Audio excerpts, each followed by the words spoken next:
What's that nice painting behind you? Oh man, my house has I have some cool stuff going on, Joshua. I bet you do. Is this the house that you've owned for a while? And Yeah.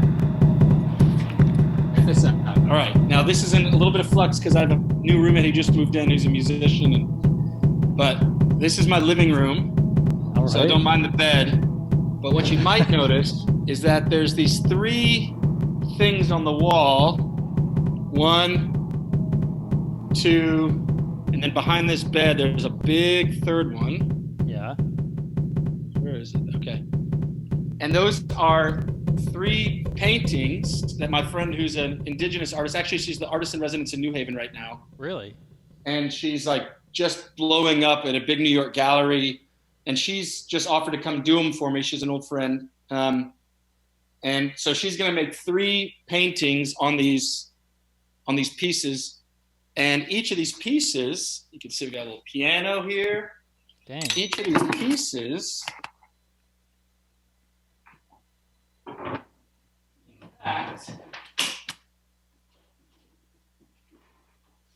Whoa. out into a table, and so all together I'm making a co-working space here for artists and justice workers in the city who can't afford a co-working space. That's fantastic. And so I'm going to have enough room. I've got that sits 4, 2, 3, 2 to 3, 2 to 3, 2 to 4, and then I've got this big table which folds out, which is like my main table. Yeah. And we got like instruments, piano. I've got new lighting and a nice internet connection, and I'm right here. Yeah, You probably that's never fantastic. seen where I live. Hey, I was wondering. I was going to ask you to do that. That's amazing. This is the French Quarter, empty Wow. right now. Of course. But like the river is 4 blocks that way, Oh my 5 gosh. blocks that way. This is like watching you in your Tremé natural and its main habitat. park right there. That's right. Oh, That's right. that's so cool. I'm so happy for you. Yeah, I love it. I love it. I'll show you my little courtyard. Although, no, my internet's going to go out back there. But no, I think I can get it. Let's see. Let's try. Let's give it a shot. Give you a little taste of the. There's our kitchen. Man, that's great. My sister lived here, and she just. Oh yeah, you're breaking up real good. Come back. As soon as you went back there, you dropped out.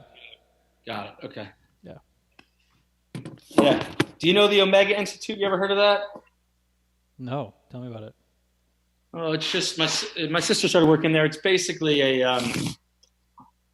it's just a few miles from that monastery in the Hudson River Valley. It's in Rhinebeck, Yeah. Oh yeah, yeah. and I know it's that one. Yeah.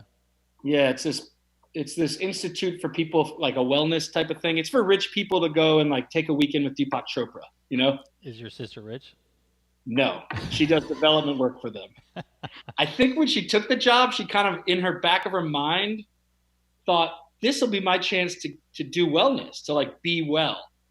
And I think she got there and realized like, oh no, I'm not getting yoga. This is not for me. Not for me. It's for me to give to other people from an office building. Well, that's where she still is. Yeah. So she's been coroned up there. Oh yeah. How are you guys doing? I mean, obviously you're intensely working on a solution, or at least some kind of something. I just realized this is a picture of you as an elderly black man, Oh, wonderful. right? You see it? Yes. Long face. If you say so. Kind of. Anyway. I don't know, just looking at you next to each other right now. Oh, that's true. Yes, you kind of have them like to compare. Are you in gallery mode? I'm in gallery mode. Nice. I live in gallery mode these days. That's cool. So, yeah, COVID.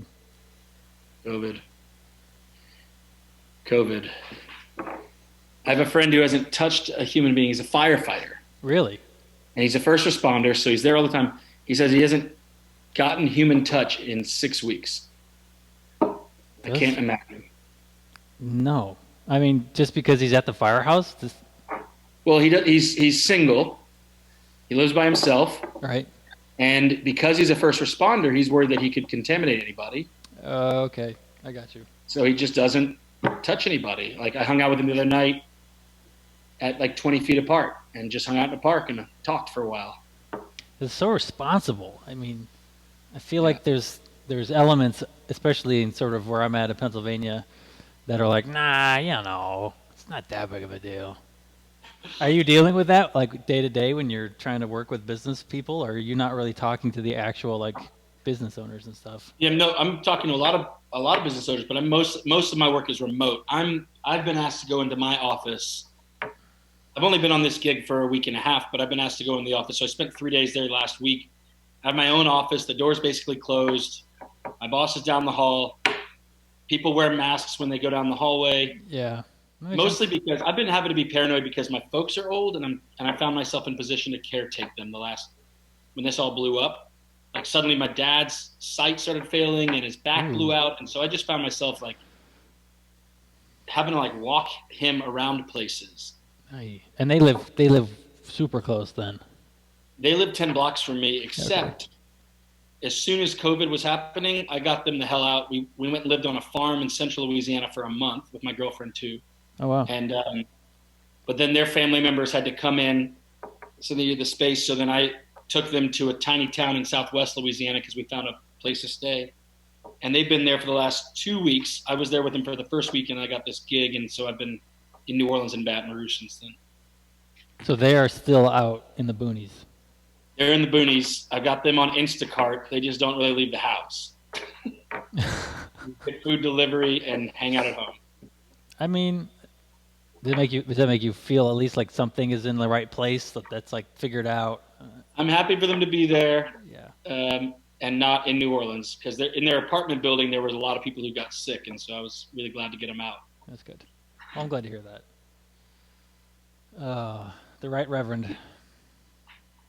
That's right, Reverend.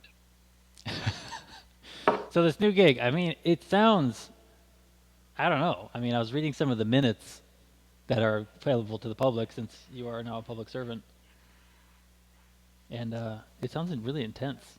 And like the number of people who are on the commission and the number of teams on the commission seems just incredible. Like just an incredible amount Yeah, like over 300 people, yeah. over 300 people involved in a very complex system that is just being, as we keep saying every day, building the plane while flying it. Yeah. I mean, that's, like, I mean, I don't know. I mean, the idea of building a plane while flying it, makes you think of like doing ministry in like a contemporary context with like this super ancient thing. It reminds me of what the other thing that you were doing was, where it's like when we've got a totally different economy. You were telling me about this when you were here during that snowstorm. It was like the economy's changed in ways that we can't really even comprehend. So like, how do we shift and how do we pivot, but at the same time, keeping an eye on fragile communities. Yeah, that's right. So, does that factor into this, or are you really more just? I mean, I'm not even sure like what question to ask because it's about responding now and making sure that the economy doesn't totally collapse. I'm imagining. Yeah, there's two charges to the work. The first charge is, so the general work it's called the Resilient Louisiana Commission, and the idea is how do we charge one, respond to the crisis at hand, right, to be able to figure out safe ways of making the economy work, whether it's finding new policies to subsidize certain types of essential workers, right, or making sure that we can find a way to really safely reopen restaurants, or whatever it is that we can do to make sure that there's like safety protocols in place, with the immediate needs, and also how are we going to deal with unemployment and new workforce training for jobs that are they're not going to come back, and we have all these unemployed folks. How do we make decisions immediately to get them in some position where they're not being thrown into poverty. And then also all the people who are in poverty, which is a very high percentage of people in Louisiana. How do we make sure they're not destitute? How do we take care of hospitals right now and make sure that hospital workers are safe? And so all of those immediate crisis questions, right? And then there's the long-term questions. I mean, those are huge questions. Yeah, really, really big. And then there's the the long-term questions, which is how do we, in this, knowing that we're going to make decisions today, which are going to, in making these decisions right now, we are making investments that will determine the future of the state, like 50 years down the road. How do we put that lens into the immediate decisions so that there is a long-term comprehensive game plan for a more resilient Louisiana. And there's a lot of difficulty around that too, because it's also like, well, we're working on, everybody understands there's a short term and a long term. Yeah. But for some people, long term means 3 months. Like, what are we doing now to help make sure that in 3 months we have a stronger economy? And other people are thinking long term means 50 years. Well, even just in terms of COVID, I mean, there was an article in the Times about those different shaped peak graphs, and they all project into 2022 some kind of activity, you know what I mean, that's going to require changing our behavior that far in the future. So yeah, at least until there's a vaccine, we're just going to be living with it in some way. So like, what, I know it's you, so you started like basically like last week, 2 weeks ago. Yeah. What's like something that, I don't know, what's like something that gives you energy? Like, has there been like a success or like some kind of interaction that you just found to be especially positive? Or yeah, we're about to put forth in 1 week, just kind of pulled together as fast as we could that first round of recommendations. Mm-hmm. The governor on Monday has to decide. So the governor, he's been really the only Southern governor who's really been strong on containment and on, he has a stay-at-home order, which is in place right now until May 15th. Mm-hmm. In large part because Louisiana immediately had a large crisis, was the fastest growing in the country. So he's had to be especially stringent, but also he's a good man who's really he's a pragmatist. He really does have the best, the good of the people in mind. I'm very clear on that. He's not trying to play a national political agenda or ideology. He's not an ideologist at all. Yeah. And he's the right man to be in place at this moment because because of that pragmatism and because he really cares about just like getting it done, not setting, not trying to do too much, but just one step at a time, each day by day. Yeah. And he's very reasonable. And so he had the stay-at-home order, and now it's come May 15th. That's this Friday. He's got to decide what happens next. And so he's weighing a lot. And in the last few days, we pulled together 80 pages of reports to give to him from these 15 different task forces. That's what I'm working on tonight, is trying to like finalize parts of that. Yeah. That he'll be considering in the next few days as he tries to decide what to do with the stay-at-home order, whether to continue it, whether we've met some threshold criteria to allow certain places to reopen or certain sectors to reopen. He's trying to think all those considerations through with both the understanding that like there's no win here, right? No, unfortunately. There's like, you're either going to hurt people economically or you're going to hurt people in terms of health. And those play with each other. I mean, if somebody's in poverty and they can't get a job, then they could be in just as bad a situation than if they got COVID but could get a job. How do we weigh those things out? It's really tough. So I felt like a win to be able to, within a few days, really since last Tuesday, we pulled together these 80 pages that hopefully can contribute towards that situation to help them get a picture of at least what industries, various sectors and various interests from over 300 people in the state, what they think is best. That's a win. That's huge. I mean, so I'm, in Pennsylvania and reading all of these documents that come from our governor's office, and I think I take for granted the amount of, heartbreak and research that goes into those recommendations. Yeah. Like even just like what's an essential business and what's not, and like who's going to be on this call and who's not going to be on this call. I think it's just incredible. And there's so much venom. There's so much anger toward the governor of Pennsylvania, who is a Democrat, and people are just like, he's comrade. His name's Wolf, Comrade Wolf, right?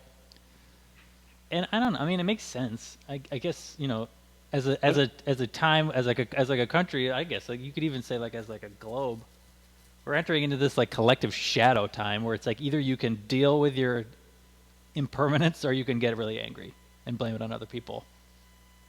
Mm. So anyway, it's I appreciate you just fleshing out just like a little tiny sliver of what goes into all of this crazy work about these are Yeah. real people making real decisions. So and that's got to just feel weird. So I met you. Obviously, we were studying theology together in New Haven. So how that? I mean, I know that you've got a law degree and you've got lots of different experiences working with communities and trying to build community around economic policies and these kind of things. But how did it? How does it feel to like be actually like working for? Is it the state of Louisiana or is it the city of New Orleans? It's the state of Louisiana, right? Because it's the state governor. So how does that? That's got to. Is that new or does it seem like an old hat because of the other stuff you used to do? No, it's new. When I worked as an attorney before divinity school, it was as a criminal prosecutor, Mm. 4.5 years, trying to really understand the most local structures that were set up in order to deal with public violence and structures that used violence to do that, and trying to understand violence really, Mm. and the possibilities of transformation and how systems can perpetuate or can alleviate violence, and yet feeling the whole time like policy work was going to be more interesting and maybe transformational in terms of, or more creative, I should say. No, it is more creative, right? It can be. I mean, putting together a court case is really creative. It's like putting together an art show, or it's like it's immediate and concrete. It's like designing a good liturgy or putting together a sermon, or there's a lot of pieces that come in. It's really creative. It can be. This is creative just in a different way, I suppose. Is it like? I mean, there's also the idea of scope. There's like there's like a longitudinal difference in terms of like policy. Obviously, you're like affecting lots of people's lives, and you're affecting the way that people make decisions in like a longer, broader. Yeah, I think it's about. I'm drawn to work in systems. Mm-hmm. And working as a prosecutor, I kept seeing things in the system that structurally were helpful or unhelpful, but I didn't get the chance to do anything about that. I was just dealing with the immediate and the concrete. Yeah. So it's like being an educator in a classroom or being somebody who designs educational systems.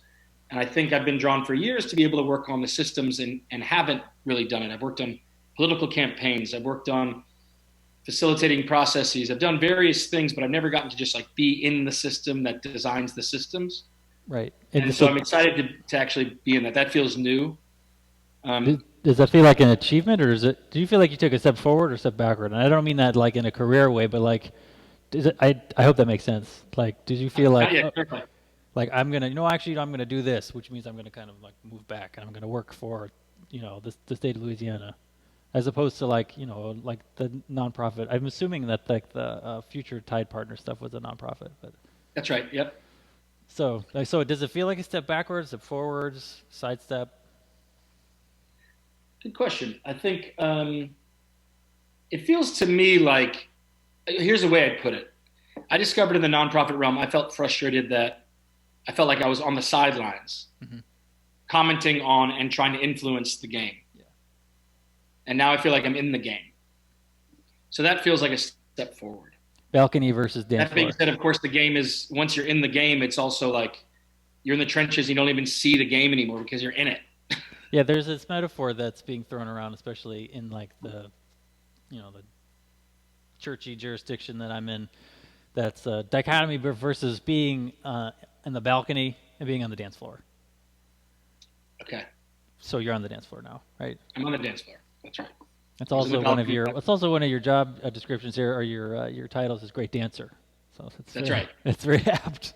That's right. That's what this whole interview was aiming towards, is making sure that point really came across. But I don't know. I mean, so you're dancing right now. You're dancing with economic policy. Yeah. And but there has to be moments where you're like looking at. You have to like get away from it. But the original question, however, was about do you feel like it's a backward step or a side step? And you were saying in the nonprofit situation, it's like you were on the sidelines, you want to be in the thick of it. So how does that thick of it feel? I'm just curious. Like, does it feel like an achievement, or does it feel like it's like a sacrifice? Yeah, I guess I'm hearing it in three different ways, but I'll just take one of Yeah, them. you just pick. I'm just rambling. It's fine. No, it's good. It feels to me, in terms of my own,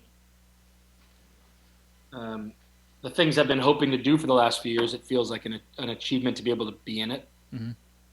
and it feels like it's. I've been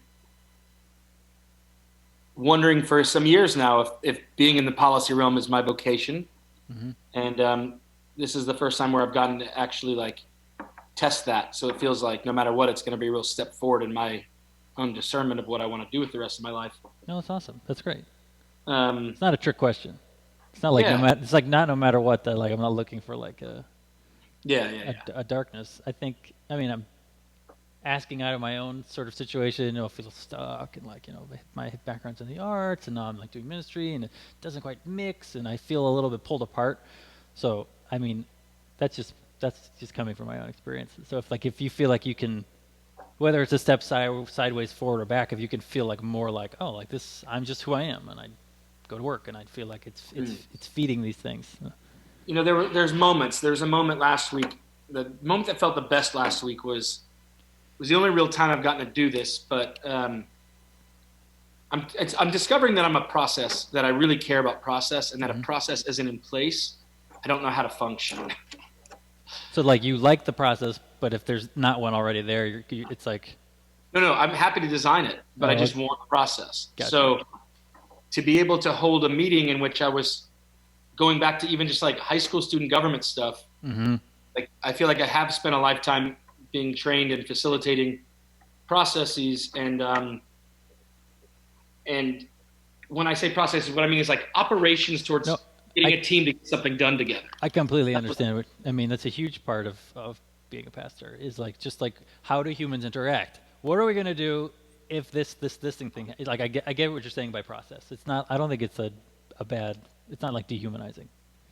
Yeah, and so it does feel like holding this one meeting where I got to be like, all right, guys, here's what we have to get done. Let's figure out how we're going to get it done together. What are your skill sets, and how do we bring the given? We've got a given group here. What are the given skill sets we all have, and then where are the gaps where we're going to have to just like scramble and find things that we're maybe not that good at, but we're going to do together, and like playing that out, and then coming up with a game plan on like how we put together a timeline and a Right. schedule, and how we hold each other mutually accountable. That kind of stuff felt awesome, and that felt like, Mm. oh, I have been trained for this my whole life, and I didn't realize it. That's really great. But it is applicable in any realm. It just felt like, um, it. I mean, to pull off a good liturgy, you've got to do the same thing. To pull off any group work whatsoever, but this happens to be like pretty heady, immediate and important group work, so it feels important, and that feels satisfying. That being said, it also like I'm spending an inordinate amount of time trying to get process in place where there hasn't been, Yeah. because we're in such a chaotic situation, Mm-hmm. and it's making me realize like my own limitations of being able to work outside of that. It's very hard for me to function without it, and I think for other people it's more fluid for them. They're And like, would you like? You're saying they're improvising essentially. They're like, oh, we don't have a process, but we usually just like figure it out. yeah, Yeah. and that's harder for me than I realized. Um. I mean, you said that it's applicable to any realm, but obviously this is all community work that you're doing. It's not like. Yeah, that's right. Um, And I'm working with people who care and who are like, I had a good experience last week, Joshua. I had a really good experience where I was talking, and I'll keep all this, keep all names and ideas out, really, but to say that I was talking with somebody who most of our colleagues at Yale would have said has intentions that are merely to make money and that sort of thing. sure. And this was an owner of a major business. Got you. And he was asking to clarify, what are we allowed to do in this process? Are we just doing the short term? And I said, no, we really are given a charge to also think about the long term. And he said, I am just deeply concerned. I'm hoping desperately that what we can really deal with is poverty. And that's the main call that we have to deal with as a state if we're going to do anything. Wow. My business is, I've got to make my business thrive, but if we're not able to deal with the issues of poverty, then we're not going to be anywhere as a state or me as an individual, even if I have a comfortable life. And he wanted to work on the long-term issues of poverty. And it's been clear to me since that some of his policy solutions for how to do that are policies that other people would say, oh, those are just policies that are trying to be greedy or this or that. And they're not. His intention is really to deal with poverty. It's just that it's coming from a perspective that's very different than most of my friends. Well, it sounds like you're just doing bipartisan work in a lot of ways, right? What's that? I said, I'm making an assumption, but it seems like that's like bipartisanship. You're like, well, obviously different idea of what, government's for, a different idea of what basically what the American mojo is for and is. But you're able to make a relationship and be like, oh, you actually care about what we have. You share the same values. Exactly. There's a shared value, which we forget. And we just don't seem to have a venue to have that dialogue where there's even it seems like most people are trying to uncover or scapegoat the underlying malintent of people, right? Whether it's on the right or the left. That the whole issue is oh, you're a comrade this or that. You're just a socialist and you're only out because of this or that. Or you're just a greedy capitalist who wants to do nothing and is except for be rich yourself and comfortable, and you're happy to put other people down for that. And actually, I don't think that's true. I think everybody's actually trying to do really good. And it's really hard work to figure out how to do it. It's the how that's really hard. You have to swallow and your worth pride. having debate about. Let's have debate about how to do it, but not questioning whether your intent is bad. Instead, to be let's find out where our intent is shared, and then really debate the how, but not by saying you're an evil person. Yeah, I feel like that level of accusation is people who haven't really done a lot of I don't know, shadow work to be well, actually, the thing about them that I hate is the thing about me that I don't like about myself, and I have bad intentions, therefore I think they have bad intentions. You know what I mean? You really have to swallow your ego in order to entertain someone else's worldview and even to get to the other values. You know what I mean? It's it's uncomfortable. I mean, yeah, that's right. Yeah, that's right. That's pretty amazing. That's awesome stuff. It was good. It was really a nice, refreshing moment for me to remember, to be reminded of that.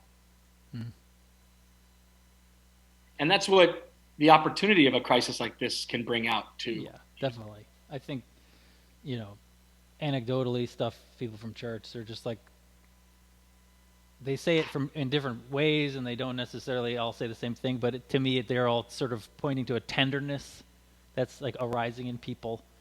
I mean, it's sort of like any tragedy does this to people. It puts things in perspective and they become tender toward their neighbors and around difference. And the more cranky and grisly people get, the more back to normal we're getting. But there was a sweet spot where people were. They were very tender and very. I mean, it's interesting that it happened right at Holy Week too. The most tenderest, the most intense, sort of focus on darkness and pain and suffering and solidarity of God with us in that suffering.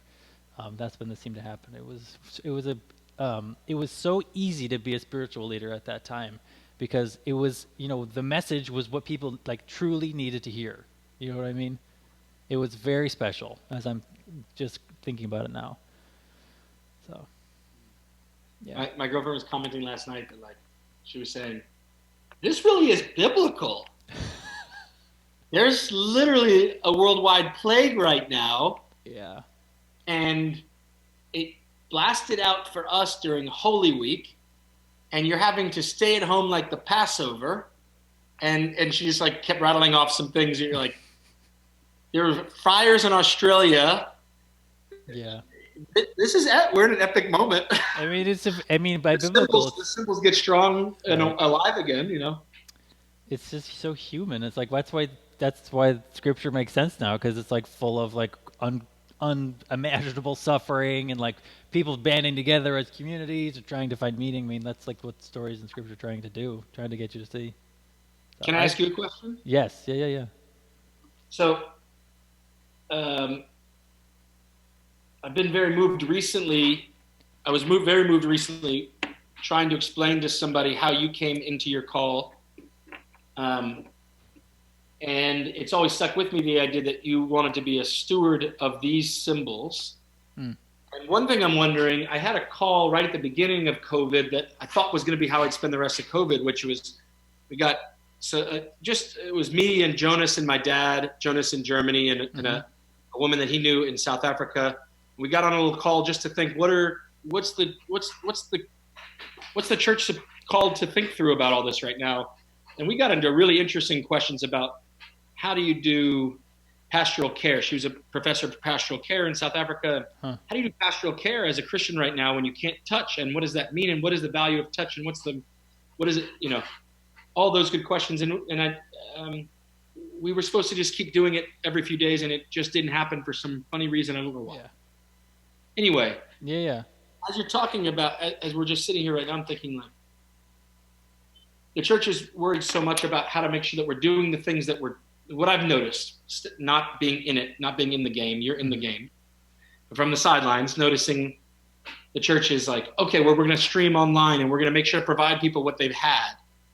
But have you had the chance to find any dialogue about what this really means for those symbols you're stewarding, not just in terms of analysis, but in terms of creative regeneration, to be able to be like, look, this calls us to really think, what do bread and wine mean? Or what is baptism when we can't be in touch with each other? And does it mean we get a new understanding of baptism as opposed to just translating the old understanding?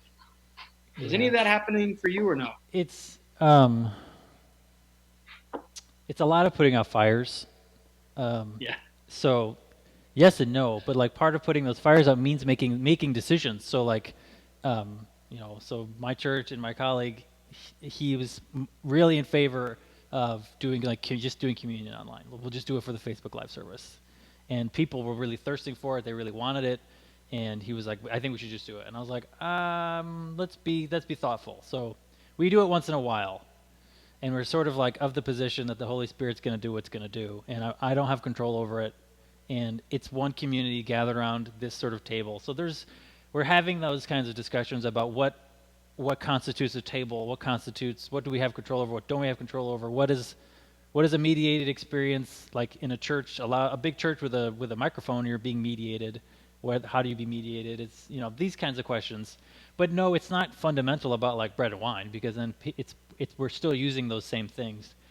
But I think it's gotten folks in the community to think about what it means to be gathered, and I think that's been productive for them. I think they really feel that it's not about like them and their will putting them in the car in the morning and driving them to church. It's this idea that you are gathered by a power that's outside of you, and whether that's through Facebook Live or whether it's through a vehicle on a road or whatever. I think that's been like, I've heard people reflect on that, how like, wow, I guess we really do get gathered somehow. Baptism is a sticky wicket because I don't know, it's just not come up. So we just kind of cross my fingers. But yeah, no, I don't have great answers. I think that's the thing about being between now and 2022. Yeah, I think that's the thing. I mean, my colleagues who are also doing parish stuff, they're just like, let the theologians figure it out. But right now, people need stuff, and I'm going to give it to them however they need it. Just the pastoral response. Yeah, and so that's the putting out fires response. So at first I was like, I don't know, I really don't want to. I had my qualms about digitally mediated community services, but we figured out a solution, and we wrote a little essay for the folks to understand why we made that decision. So we do like once a month, and we delete the video after. It's like a one-time gathering. It's not something that you can rewatch. Like you can't have reruns of communion and like go grab some wine from the closet. Yeah.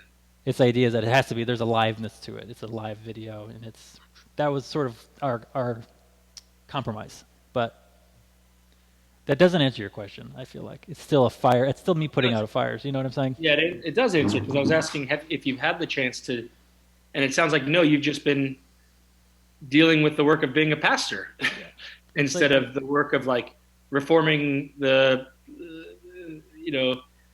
reforming the symbols of the theology and symbols of the church as a whole. Like, what is it? What is a meal? What does it mean to celebrate over a meal? What does a presence at a meal mean? Like, to like take it to the next level. No, this is, it really is. We're not creating anything new. We're just sort of like piecing stuff together with whatever technology, whatever skills and experiences are in the community to make that happen. We're just like, oh, just sure, well, let's do this, and you put the camera this way, and make sure the baptismal font's in it, and it's just like, it's improvised. So. Well, it sounds like we're dealing with the same stuff then. Yeah, basically. You're in the game. In one way, when I was at the nonprofit, I was on the sideline, just being able to really step back and be like, here's what needs to happen. Here's the reform possibilities. Here's the long-term, big picture stuff. And like, now I'm in it. I'm like, how do I get this report condensed from 12 pages down to 3 paragraphs? Yeah. I mean, there's different things, and it matters. And I think that like the balcony perspective, at least on the work I'm doing now, or even on the artwork I used to do, it's really inspiring. I think it gives energy to the sort of dance floor, to keep that metaphor going. It gives energy to that. It gives perspective. Otherwise, you're just like in a trance on a dance floor. You're just in the rave, and you completely lose yourself, and you forget why you're there. You forget who you are. I mean, it's nice to sort of like get some perspective of like, oh, this is why I'm doing this. You know what I mean? So I think obviously there's a place for it, but I think it comes in seasons. Right. Speaking of dancing, what is the name of the dancing collective, right? Isn't it a collective, or is it just like a... Stompers? Wait, say again?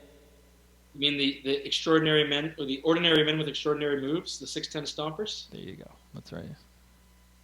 Were you out in the street during Mardi Gras this year? Oh, yeah. I guess you got to. Yeah. It was before the lockdown, wasn't it? The week before. Yeah. It was Friday the 13th when things in Pennsylvania started to just sort of fold. Oh, that's right. Yeah. So I guess it was like 3 weeks before then. Yeah. I mean, stuff was obviously happening. We weren't paying that much attention. How could you? Nobody was paying attention. Coronavirus costumes. Really? Yeah. Which is a shame now looking back, because a lot of people died since those costumes were made as this funny thing that was happening. Man. It is what it is. You didn't know. Right? How could you have known? Yeah. And I got to say, Mardi Gras is about death. So you have to be able to laugh and dance with death. And that's the great thing that Mardi Gras offers. So No regrets. Political statement. No regrets. I didn't make any of those costumes, but... they're scary. I feel like come Halloween next year, that there's going to be kids in coronavirus costumes. Sure. Don't you think? Yeah. I had an interesting experience. I went down to Day of the Dead in Mexico in the fall. Oh, wow. That sounds fantastic. And it was the one night we went to this little village area, and all the kids were out doing their version of trick-or-treating, which was kind of walking to the town square, and they sing you a song, and then you give them candy. And it was the costumes were so violently gruesome. It was a very different culture than ours. It was not clever costumes. It was not cute costumes. It was not costumes for superheroes. It was like as if people had chainsaws through their faces. Little 6-year-olds with shirts that were bloody with aliens coming out of them. And it was just a very different culture. It was clearly something. I was grossed out, and I realized that's my issue, not theirs. That's fascinating, though. I would never have thought of that. Gruesome stuff. They were supposed to be dead, right? That's the whole point. What's that? I feel like is the costume difference like in Western, or I guess it's still Western, I don't know, United States, whatever, whoever celebrates Halloween, you're supposed to be scary, right? And you're scaring away evil spirits to make, All Saints Day more better. Its official word is all better, more better. And then so you're scared, you dress up as like a devil, you dress up as like scary things, ghosts. Whereas it sounds like they're dressing up as dead people. Does that reflect your experience? I don't even know, because I was so overwhelmed by the gore. And that's the thing, like dead Literally, people just are the gored, goriest right? thing you could think of. It was just like the goriest possible Wow. costumes that were like liquidy gore, you know? Jeez. And the little kids too, so there's like a little dissonance. Everybody. Little kids just like pus, monster face, jaw open, That sounds like killing Beetlejuice, right? stuff. What's that? Like Beetlejuice when they're waiting in the lobby and there's like, do you know what I'm talking about? Like that type of thing, except everywhere, like thousands of children like that So and it was like adults. you were like in hell, it was like you were in purgatory. Yeah, that's right. I was overwhelmed. I felt like I'm That's not having fun amazing. anymore this night that I thought was gonna be like so fun with all these kiddos. I just want to go drink some margaritas and go home. That's amazing. I mean, that's that visceral. I can see that too, because especially if you're thinking Halloween, like, oh, are you an M&M? Are you a pumpkin? Yeah, Right? No, I'm like a it was chainsaw. cool. I'm a chainsaw victim. Yeah, exactly. That's dark. I like the way that like different cultures really do publicly deal with death, you know? Mm. And it makes me think of going back now that we're in coronavirus time. You know, the old "Ring Around the Rosie" was the children's song about the plague to Hmm. deal with the fact that you're going to die. Um, yeah, and I wonder what other things. You almost hope that like I almost would expect that something will come out of that like this. Like that Cardi B video. She's like, coronavirus, it's getting Yep. real. Oh, you look it up. It's funny. I like Then that. they turned it into a song. So Okay. this is anything that's like popular on Instagram that I need to see. My wife, Maddie, just shows me. She's like, here, check this out. This is funny. I don't know where she finds the time to like. She's like up on all of the different memes, and it's a little bit hard for me to keep up. Yeah. I'm getting old. The memes. Hmm. There you go. What was I gonna say? I had a thought and then I lost it. Halloween. How did we get on? Day of the Dead. There you go. Mardi Gras. Dead, Public Mardi Gras, festivals. how you deal with death in humor. Oh, I was gonna say that I was having a FaceTime conversation with my niece. She's 10, and she's just part of it is that her parents are like pretty open. They're like they don't really filter much for her, and she just likes dressing up and like she makes TikTok videos. Right, this is like the social media for tweens now. Have you heard of this? TikTok, yeah. Yeah. Okay. And so she likes to make these videos where she's like getting like hurt and then she's covered in like blood and scars and she's like she started like using like lipstick and then she would like take some of her mom's stuff and then she was getting her own stuff. Now she's like telling me about all these like different scar making materials and like all this blood and all those different things she likes to do. And I was like, why are you into this? Like what? Her mom and her older brother were in a Whole Foods and she was like waiting in the car because only two people can go in at a time. So she FaceTimed me. So she's like sitting in the car, right? And you can only see this much of her face because she like puts the phone like on the dashboard. And I was like, "What is it about like blood that you think is like so cool?" And she's like, "I don't know. It's just like scary. It freaks people out. I love it." So I guess my point is like it comes out in weird ways. They're not singing "Ring Around the Rosie," but like there's like so much. There's so much depth to young people's experience that I never had. Like, so again, like being in a church, I get to hang out with people who are 90 and I get to hang out with people who are 9 and all in between. So when I have these conversations with teens, their lives are crazy. Like crazy people, like everybody knows somebody who died of an opioid overdose. Everybody. From 14 to 17, everybody knows somebody that died or who's addicted or who was born addicted or who was born addicted and then got addicted later in high school. It's like so real. I just feel like it's harder and weirder and scarier and darker to be a teenager, at least in Pennsylvania. I don't know anywhere else because I'm not like, talked to a lot of teens in other states. But so they're not singing "Ring Around the Rosie," but I think they're listening to like Billie Eilish and like crazy dark music. So Hmm. that's my answer. Yeah, interesting. How many teenagers do you hang out with on like a regular basis? Not enough. I They're mean, not. I can't think of the last time I hung out with a teenager. I've hung out with some babies, well, and babies I've are hung out with some little ones, like some yeah. 4-year-olds. I hung out with a bunch. I don't know. I I just haven't much recently. teens are. I mean, it's not. I'm making a generalization, but the ones that I talk to, going through stuff.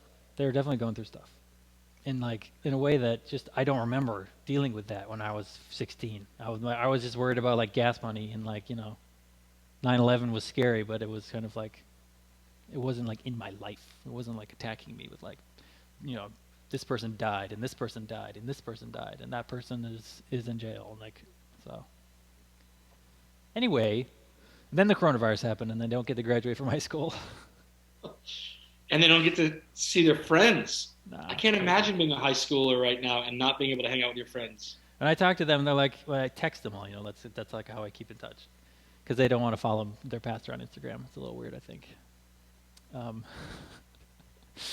And they're like, nah, it's not a big deal. I'm just playing like Grand Theft Auto 5, and we can talk in the chat thing. Like all the video games are like headset video games, but they're all like they have built-in like communication features, so they all keep in touch at least that way with their friends, and they can play in like a virtual space.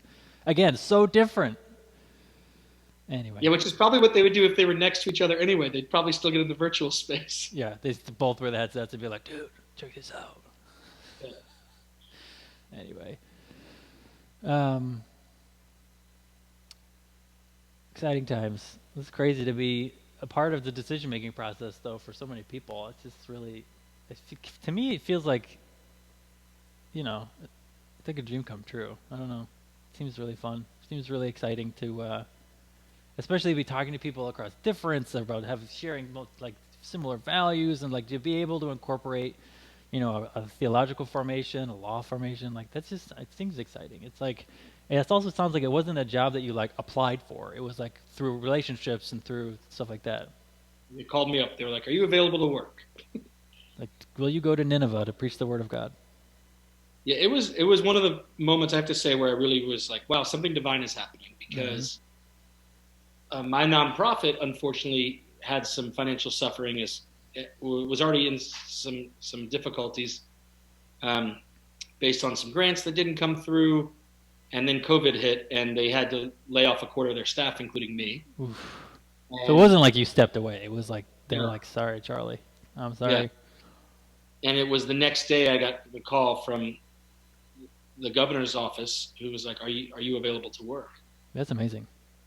And if they called me 2 days before, I would have been like, "Well, let me see if I can try to work while I'm also doing this other work." Mm-hmm. If they called me 2 days after, I was being offered another position. But it's like it was 2 years of work.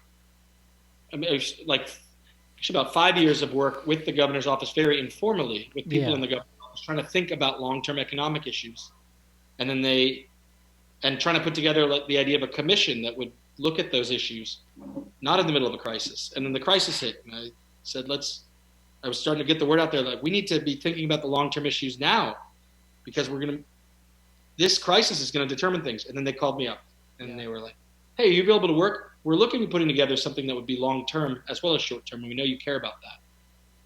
So it felt really pretty cool. That's amazing. I mean, it's just got to feel, you just have to feel connected. Like steps are put in place and you're just sort of following. It did feel like that. It felt like steps were put into place that I was just alert to. Most of the time I feel like there's probably in place, I'm just not alert to them.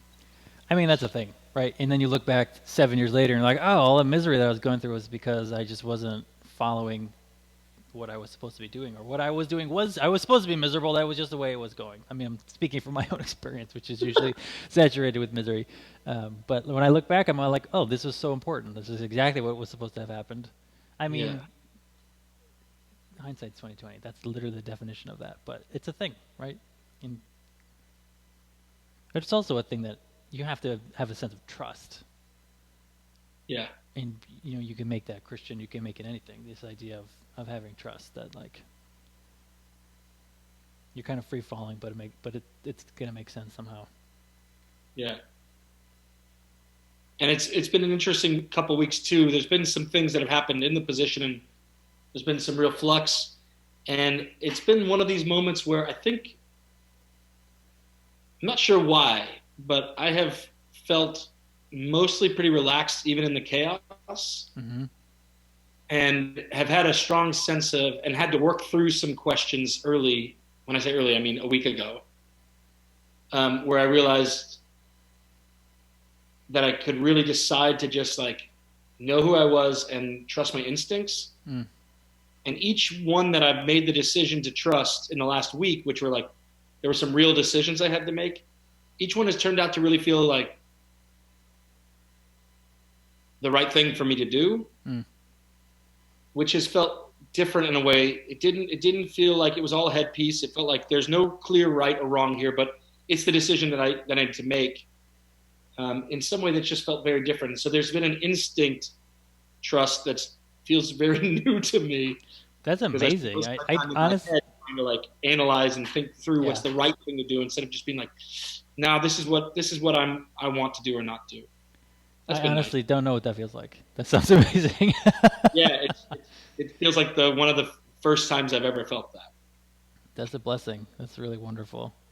I mean, if Richard Rohr is right, and he usually is, like this is such a huge human opportunity for everyone to do that, which is to say, you know what, this is a time for me to just make a decision based on this, on behalf of what's available to me, what power I have, how I can do the most good, how I can be a member of a community, and how I can sort of try to undo the sort of death-dealing bullshit in my community, which seems like that's what you're doing.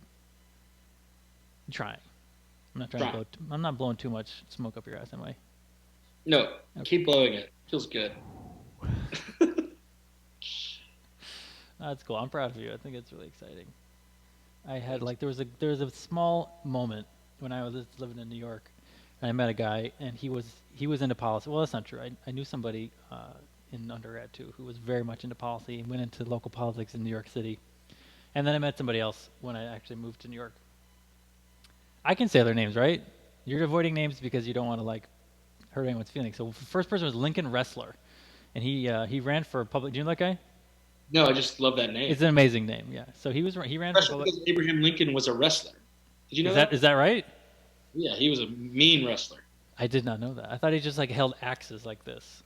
Yeah, that's what the children's books told me. It's easier to draw. That's why you thought that's what it was. That's right. Yeah. Lincoln Wrestler. He ran for I forget something in Brooklyn and didn't win, but he was just so policy oriented. He was so responsible. I looked up to him so much, and the other dude is what's his name? Paul Winters, and he was interested in regional planning. And I was like, "You're interested in regional planning? Who is interested in that? Doesn't make any sense to me." He explained it, and I went to a couple of these volunteer opportunities with him, and it just kind of actually changed. I mean, I'm not gonna say it changed everything, but it pivoted my understanding of what it meant to be a human, to live in a city. I can contribute to the infrastructure of a city, and I don't just live here and be a little artist freak who's locked in a painting dungeon. I can think about changing things using my energy to help other people. So to hear you doing it and to really be involved, I know it just makes me happy. Well, good. Thanks. There you go. I do happen to have something that'll also make you happy. Hold on, let me just pull it up real quick. Or if you share your screen with me, I have no idea what's going to happen on my end. Yeah, I'm going to just try it. Let's see if it works. Let's see what happens. Okay. Oh, gosh. There he is. There's old Abe. Oh, there he is. That works perfectly. Wow, he looks like... it was a live rendition. Tom Selleck. Yeah, that worked pretty well. It didn't explode this OBS thing too bad. All right. Is that how you want to close this interview with Wrestling Lincoln? Okay. I don't know. It's up to you. Let me see. Hold on. I might have a better interview closer if we need an interview closer. Give me 1 second. Let's play with this technology just for fun for a moment.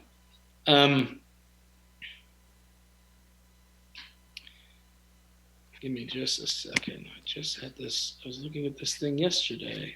So you're going to go back to work after this, aren't you? Yeah, I've got some work ahead tonight, I'm afraid. That is kind of how you work, though. It's truth. I have prepared my body. I've pulled 2 all-nighters in the last week, and I was like, oh, yeah, I used to do that too. That's hard on a... It's awful. Yeah. Are you exercising? I was doing a lot of exercise, and then the last half week, I've not had a chance to do it. Half week. And I was thinking more past 6 months of not exercised kind of thing. You're in good shape. Also, I just kind of started for the first time in about a year because I'd had a back injury. So, no, I have not been exercising and I just got off my horse recently, and I'm trying to get back into it. So. All right. Well, then forget what I just said. What about you? Do you get a chance to exercise? Do you get a chance to like? Are you going to people physically, or do you all remote? Do you do remote funerals? There was people gathered. There was a small number of people, and they were spaced apart. I mean, it was a little fudge, but you know, it's a funeral. What are you gonna do? Um, and yeah, we have a small crew of people. Wait, what is your question? Question was about the funeral. My question was just like whether you are spending all your time at home remote pastoring, or Yeah, whether. I go to work like one day a week, and then on Sundays, if it's my turn, because you know there's two of us, I'll go and like lead the service from the church, and the preacher preaches from their home through Zoom. So I get to see like the live streaming guy and a couple of people that will be at the church. It's like our skeleton crew, which the governor says we're allowed to use. Um, and then Maddie and I both work from home pretty much every other day of the week. Once a week, I'll try to get up to the church and just like flush the toilets and run the water and check on stuff. Buildings are funny. Buildings are like people. They need to be like used and interacted with, or they literally fall apart within like a couple weeks. You know what I'd really like to do to Mm-hmm. end this? And I'm happy to go with a video, but would you sing a song? You want me to sing a song? Yeah, Oh my gosh, I don't know if I'm prepared to do that. perfect. If you're not, that's okay. I don't know what kind of song. Anything that's on your heart. If you want to get Uh, your guitar out, or if you want to just sing a song. Let me think about that. How would I make that work? Because this microphone is so limited, it wouldn't pick up the guitar. I would have to. Uh, let's see. Let me. Let me try something. I'm gonna walk away for 1 second. Okay, I'll screen share for a second while you do that. Oh wait, do that first because I need to do something after you do it so that it works. Oh, okay. So go ahead and do it. Well, now I'm going to set it up for failure for you to actually sing. I was just okay. Well, anyway, because I pulled it up. Oh, there you go. Oh shoot.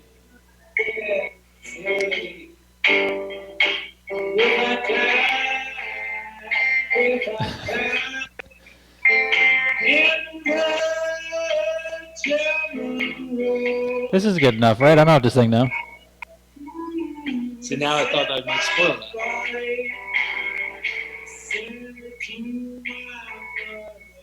I like those red curtains in the background.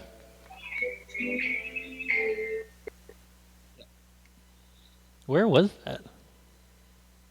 Where was that? That was a show. Was that in New York? It was in New York. Yeah, a little Weird. place in the village. 2015. Dang, back when people made guitar music.